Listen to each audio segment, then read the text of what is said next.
الحمد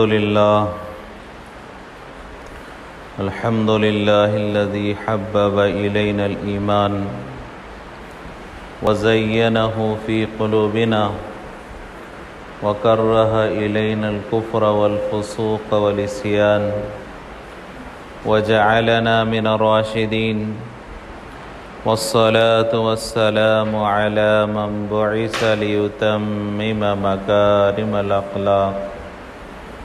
أما بعد، قال الله تبارك وتعالى في القرآن المجيد والفرقان الحميد: أعوذ بالله من الشيطان الرجيم، بسم الله الرحمن الرحيم. لقد من الله على المؤمنين إذ بعث فيهم رسولا. صدق الله العظيم. قال النبي صلى الله عليه وسلم: من حفظ سنتي أكرمه الله أربع خصال: المحبة في قلوب البررة، والهيبة في قلوب الفجرة، والسعة في الرزق، والثقة في الدين، او کما قال علیہ الصلاۃ والسلام. محترم سامعین کرام، اللہ تبارک و تعالیٰ کا بے انتہا فضل ہوا، کرم ہوا، احسان ہوا کہ اللہ تبارک و تعالیٰ نے ہم تمام کو اس مبارک دن میں، اس مبارک مہینے میں اس کے گھر میں آنے اور اس کے سامنے سر جھکانے کا موقع نصیب فرمایا. یہ اللہ کی بہت بڑی نعمت ہے. روزانہ اللہ کی جانب سے اپنے بندوں پر نعمتیں اترتی رہتی ہیں. روزانہ لاکھوں کروڑوں نعمتیں اللہ اپنے بندوں کو نصیب فرماتے ہیں. لیکن اس میں سب سے بڑی نعمت کیا ہے؟ تو علماء فرماتے ہیں کہ اگر کسی کو 2 رکعت کی توفیق مل جائے، اس سے بڑھ کر کوئی نعمت نہیں ہے. تو اللہ کا کرم ہے کہ اس مبارک مہینے میں، مبارک دن میں اپنے گھر میں آنے کی اور اپنی عبادت کی توفیق نصیب فرمائی. یہ مہینہ بھی برکتوں والا، حضور پاک صلی اللہ علیہ وسلم کی آمد اور آپ صلی اللہ علیہ وسلم کی وفات دونوں اسی مہینے میں پیش آئی ہیں. اور آپ صلی اللہ علیہ وسلم کا دنیا میں آنا یہ بہت بڑی نعمت ہے. اللہ تبارک و تعالی قرآن میں ارشاد فرماتے ہیں، جن کو سامنے رکھ کر علماء فرماتے ہیں کہ اللہ نے بے شمار نعمتیں ہمیں دی ہیں، لیکن سب سے بڑی 2 نعمتیں ہیں. بہت ساری نعمتیں اللہ نے دیں، پیدا ہونے سے لے کر آج تک لاکھوں کروڑوں نعمتیں اللہ کی ہم نے استعمال کی ہیں.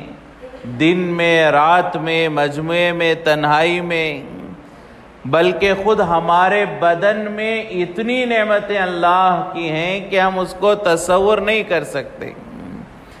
اللہ تبارک و تعالی قرآن میں ارشاد فرماتے ہیں: وَفِي أَنفُسِكُمْ أَفَلَا تُبْصِرُونَ. کیا تم اپنے اندر نہیں دیکھتے کہ تمہارے بدن میں نے کتنی نعمتیں رکھی ہیں؟ اگر کوئی اپنے میں غور کر لے تو اللہ کی قدرت سمجھ میں آئے گی. تو لاکھوں کروڑوں نعمتیں اللہ نے دی ہیں. مال دیا، دولت دی، اللہ نے صحت دی، زندگی دی، ماں باپ دیے، بیوی دی، اولاد دی، بہت نعمتیں اللہ نے دی ہیں. لیکن کبھی اللہ نے احسان نہیں جتلایا. اللہ نے کسی نعمت کو بڑی نعمت نہیں کہا، میں نے مال دیا تم پر احسان کیا، میں نے تمہیں زندگی دی تم پر احسان کیا. اللہ نے کبھی احسان نہیں جتلایا. صرف 2 نعمتیں ایسی ہیں جن کے بعد اللہ نے کہا کہ آج میں نے بہت بڑی نعمت تمہیں دے دی. اس میں پہلی نعمت کیا ہے؟ وہ دین اسلام کی نعمت ہے. جب دین مکمل ہوا حضور پاک صلی اللہ علیہ وسلم کے وصال سے اور آپ کے دنیا سے پردہ فرمانے سے چند دن پہلے اللہ نے آیت نازل فرمائی، الیوم اکملت لکم دینکم واتممت علیکم نعمتی ورضیت لکم الاسلام دینا، کہ آج میں نے نعمتوں کا سلسلہ مکمل کر دیا اور اسلام کی نعمت میں نے تمہیں نصیب فرمائی۔ یہ اسلام اور ایمان کی نعمت ایسی ہے، اس سے بڑھ کر کوئی نعمت نہیں ہے۔ تو ایک نعمت جس کو اللہ نے سب سے بڑی کہا وہ ایمان اور اسلام کی نعمت۔ دوسری نعمت جس کے بارے میں اللہ نے کہا کہ آج میں نے یہ نعمت دے کر تم پر احسان کر دیا، وہ کون سی نعمت ہے؟ اللہ تبارک و تعالی قرآن میں ارشاد فرماتے ہیں، لَقَدْ مَنَّ اللَّهُ عَلَى الْمُؤْمِنِينَ إِذْ بَعَثَ فِيهِمْ رَسُولًا۔ اللہ کہتے ہیں کہ جب میں نے اپنے حبیب محمد رسول اللہ صلی اللہ علیہ وسلم کو دنیا میں بھیجا، میں نے انسانیت پر بڑا احسان کر دیا۔ اس سے بڑھ کر کوئی نعمت اللہ کے خزانے میں نہیں ہے۔ علماء فرماتے ہیں کہ بہت ساری نعمتیں اللہ نے دی، ہمیں احسان نہیں جتایا، کیوں کہ ان نعمتوں کے خزانے اللہ کے پاس ہیں۔ آج کے دن میں پوری دنیا میں کتنے بچے پیدا ہوئے ہوں گے، ہر بچے کو 2 آنکھیں، 2 کان، 2 ہاتھ، 2 پیر اللہ دے رہے ہیں، لیکن احسان نہیں جتلایا، کیوں؟ اس کے خزانے اللہ کے پاس پڑے ہوئے ہیں۔ لیکن ایک نعمت ایسی ہے جو اللہ کے خزانے میں بھی ایک ہی تھی، وہ نعمت اللہ نے اپنے بندوں کو دی تو کہا کہ یہ میرے پاس بھی ایک تھی، میں نے آج تمہیں دے دی، تو میں نے تم پر بڑا احسان کیا، اور جو اس نعمت کی قدر کرے گا میں اس سے راضی ہو جاؤں گا، اور جو اس نعمت کی ناشکری کرے گا میں اس سے ناراض ہو جاؤں گا، اور اس کی دنیا بھی برباد اور آخرت بھی برباد۔ وہ کون سی نعمت ہے؟ وہ اپنے رسول کی نعمت ہے۔ حضور پاک صلی اللہ علیہ وسلم کا دنیا میں آنا، اللہ نے فرمایا آج میں نے بڑا احسان کیا، جو میری نبی کی قدر کرے گا میں اس کی قدر کروں گا، اور جو میری نبی کی ناشکری کرے گا اس کی میرے پاس کوئی حیثیت نہیں ہے۔ اللہ تک پہنچنے کا ایک ہی راستہ وہ محمد رسول اللہ صلی اللہ علیہ وسلم ہے۔ مثال دے کر علماء یوں فرماتے ہیں کہ ہر آدمی کا ایک برانڈ ہوتا ہے، ایک کمپنی ہوتی ہے۔ مثال کے طور پر کسی کو گودریج پسند ہے تو وہ فریج بھی اسی کا خریدے گا، واشنگ مشین بھی اسی کی خریدے گا، دوسرا سامان بھی اسی کے خریدے گا، کیوں؟ اس کمپنی پر آدمی کو بھروسہ اعتماد ہوتا ہے، اسی کی تمام چیزیں خریدتا ہے، دوسری چیزیں نہیں پسند آتی۔ بالکل اسی طرح اللہ کا ایک برانڈ ہے جس کا نام محمد رسول اللہ ہے۔ ہماری نماز نبی کی نماز کی طرح تو نماز قبول ہو گئی، ہمارا کاروبار نبی کے کاروبار کی طرح ہمارا کاروبار قبول ہو گیا، ہماری زندگی نبی کی زندگی کی طرح ہماری زندگی قبول ہو جائے گی۔ اگر ہم نے حضور کی زندگی کو چھوڑا، پوری دنیا میں جو اچھے لوگ کہلاتے ہیں ان کے مان کر چلے، اللہ کیا اس کی کوئی حیثیت نہیں ہوگی۔ یہ مقام ہے اللہ کے اپنے حبیب کا۔ آج اللہ ہم سب کو معاف فرمائے، ہم نے حضور کی قدر نہیں پہچانی ہے۔ حضور پاک صلی اللہ علیہ وسلم کتنی بڑی ہستی ہیں، اللہ کے یہاں آپ کا کیا مقام ہے ہم نے نہیں پہچانا، ورنہ ایک بہت بڑی نعمت اللہ نے ہمیں حضور کی شکل میں نصیب فرمائی۔ اللہ اپنے حبیب سے بے انتہا محبت کرتے۔ کیا ہے محبت کا تقاضا، اندازہ ہمیں اس کا تصور بھی نہیں ہے۔